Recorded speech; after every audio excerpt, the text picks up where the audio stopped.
Bueno, al menos popularmente relacionado con la posibilidad de ayudar a dejar de fumar. Así se lo conocía, o al menos así se piensa que sirve. Lo cierto es que ahora se extendió como una moda, el cigarrillo electrónico. ¿Quién iba a pensarlo? ¿Quién iba a pensarlo? Y muchos se preguntan, ¿es nocivo para la salud? ¿Qué tan nocivo en relación con el vicio madre, que es el cigarrillo de tabaco? Vamos a hablar con María Eugenia Lertula, especialista en clínica médica, a cargo de la Unidad de Prevención y Cesación Tabáquica de OSEP. Buen día. ¿Qué tal? Muy buen ¿Cómo le día. va? Bueno, ¿qué Eugenia, tan sí, nocivo, qué tan peligroso es para la salud el cigarrillo electrónico?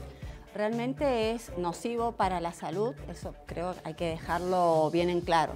Es una forma novedosa, como bien decían ustedes, en donde la industria tabacalera sigue ofreciendo productos de tabaco, en este caso para vapear, a diferencia del fumar, versus este vapeo del tabaco, a diferencia del humo de tabaco. Ustedes saben que la legislación de la exposición que prohíbe la exposición del humo de tabaco, etcétera, fue en cierta forma uno de los pilares que ha producido una disminución en el consumo de tabaco, junto a un montón de otras acciones que se han ido sucediendo.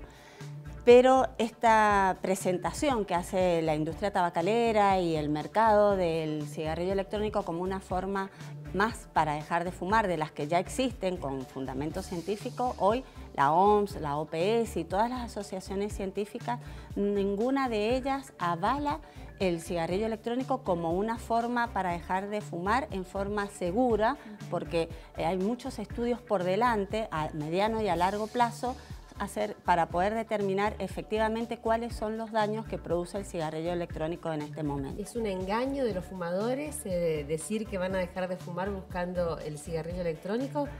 Y muchos empiezan a consumir como una esperanza para dejar de fumar. Hay diferentes formas, como nosotros hemos podido observar a través de esto que es relativamente nuevo, de cómo las personas se acercan al cigarrillo electrónico.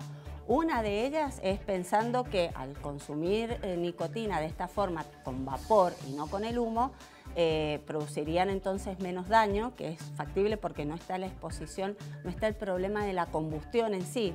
Pensemos que el cigarrillo tradicional entra en una combustión de cerca de 1000 grados, entonces todos estos productos, el papel, el tabaco, los aditivos, entran en combustión y eso libera muchas sustancias tóxicas. Ustedes saben que cerca de 7000 sustancias tóxicas. ¿Sigue estando presente los componentes nocivos? ¿Cuáles son de esos?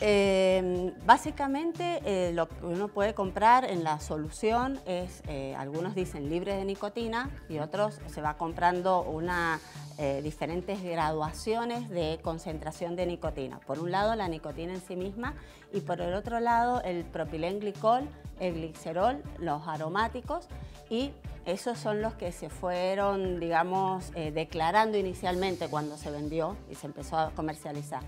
Pero actualmente hay estudios que demuestran que en este vapor del humo del cigarrillo también hay otras sustancias tóxicas que no habían sido declaradas inicialmente. Lo que nos queda por demostrar, digamos, desde la comunidad científica, es cuánto daño esto produce, pero esta exposición definitivamente algún daño también está produciendo. María Eugenia, usted hablaba de una tendencia en donde uno por ahí está fumando y quiere dejar, entonces lo toma como paliativo, ¿no? Sí. Mal dicho. Ahora, esta moda instalada en donde los adolescentes directamente lo toman como cigarrillo, Claro, que ya se ha instalado acá, Claro. ¿cómo es eso? Eso es lo más llamativo, como te decía, está este grupo de personas que lo usan como una opción. Claro.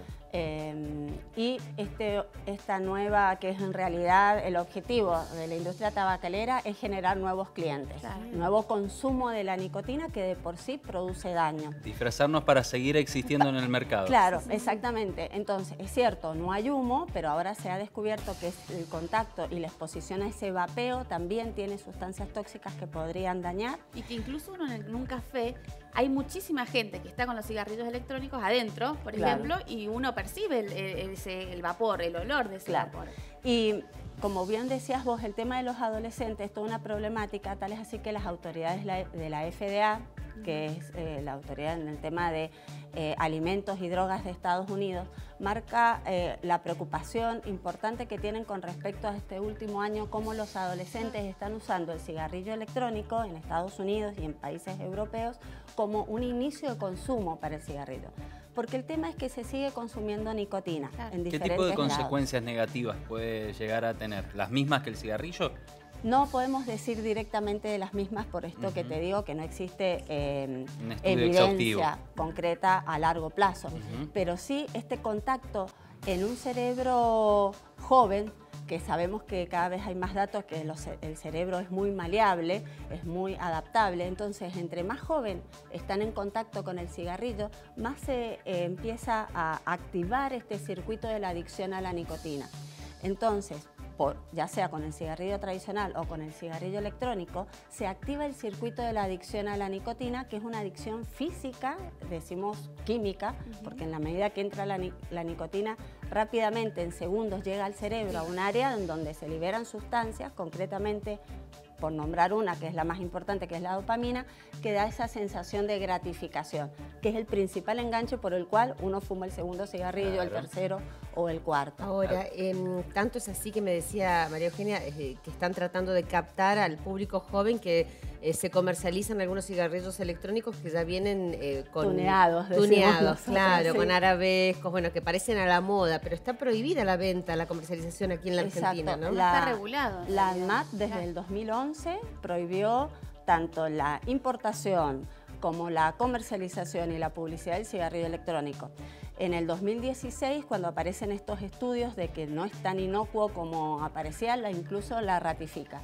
Lamentablemente, si uno entra en internet, existen más de 11 páginas en donde se comercializa, e incluso en diferentes negocios locales uno los puede observar, o mucha gente lo trae de países vecinos en donde no está prohibido. Aprovecho que viene de la Unidad de Prevención y Cesación Tabáquica, que no es un dato menor. Había un personaje de un libro muy famoso que todos los días decía que iba a dejar de fumar para disfrutar ese cigarrillo como si fuese el último. La cuestión psicológica detrás de la decisión de dejar de fumar. ¿Qué tan difícil es dejar de fumar sin estos placebos? La decisión de dejar de fumar depende de muchos factores, así como el que probó el cigarrillo y siguió fumando dependió también de muchos factores. Lo que quiero decir en una primera instancia es que dejar de fumar forma parte de un proceso. Difícilmente hay un solo elemento que nos defina totalmente. Llegar a decir dejo de fumar implica necesariamente una decisión, una motivación. Obviamente es tener un contacto con la realidad, decir que esto me va a implicar un esfuerzo, es decir, que voy a necesitar voluntad, pero que en muchos casos la voluntad no va a alcanzar, sobre todo si estamos hablando de un grado de adicción bastante intenso, porque probablemente estas son las personas para las cuales van a necesitar ayuda profesional, para la cual estamos los consultorios de cesación tabáquica, en donde aparte de un apoyo psicológico también brindamos tratamiento farmacológico para tratar esta parte justamente química y física que se ha instalado a lo largo de los años. Muchas personas, la buena noticia es que muchas personas pueden dejar de fumar por sí mismas sin necesidad de un tratamiento profesional, pero hay un gran porcentaje de personas que necesitan esta ayuda y hoy esto está instalado en muchos lugares de nuestra provincia. ¿Y el daño que le genera a esos pulmones de esos chicos que se inician con ese tipo de cigarrillos, con el electrónico y no con el otro, por ejemplo, es el mismo? Eso no está medido, como te decía, pero en definitiva lo que sí se especula en base a los antecedentes que tenemos es que el vapor también se está inhalando y está irritando, sobre todo con el propilenglicol, que es un tóxico que está presente en el vapor del humo de tabaco, y la nicotina son irritantes. Entonces, ¿cómo podemos decir a esta persona cuánto le afecta? Básicamente, como en el cigarrillo tradicional, depende de la predisposición que traiga esta persona y de la cantidad que realmente está expuesta a estas sustancias tóxicas. No es lo mismo vapear 3-4 veces al día que 20 no o 5. Las personas. El enganche con esto es que a veces se controla menos porque está esta falsa seguridad de que no produce ningún daño. Entonces, igual que la pipa de agua o el narguile conocido, uno está desde otro contexto o con otra actitud a lo mejor vapeando o consumiendo esta forma de tabaco, y por lo tanto está más relajado, pero sin embargo se lo lleva más a pecho, queda más tiempo dentro del organismo, se absorbe más y entonces termina produciendo a veces más daño que el cigarrillo convencional por la forma de fumar. María Eugenia, por último, al menos de mi parte, ¿cómo podría ser una persona que tiene la intención de dejar de fumar, ya sea él o asesorar a sus hijos, a sus parientes, para asesorarse con algún especialista? Fundamentalmente, seguramente si es afiliado a SEP. Si es afiliado a SEP, puede llamar al 0810-810-1033, solicitar un turno con nuestra unidad, y si no vive en el microcentro, también podemos conectarlo con referentes en el resto de la provincia. Y hoy por hoy, si no es afiliado a SEP, ¿a un hospital pueden público asistir, hay programas de esto? En el Hospital Central, en el Hospital bien. Lago Mayor, en el servicio de neumonología de ambos hospitales se están brindando estos tratamientos. Bien, muchísimas gracias. No, gracias a ti.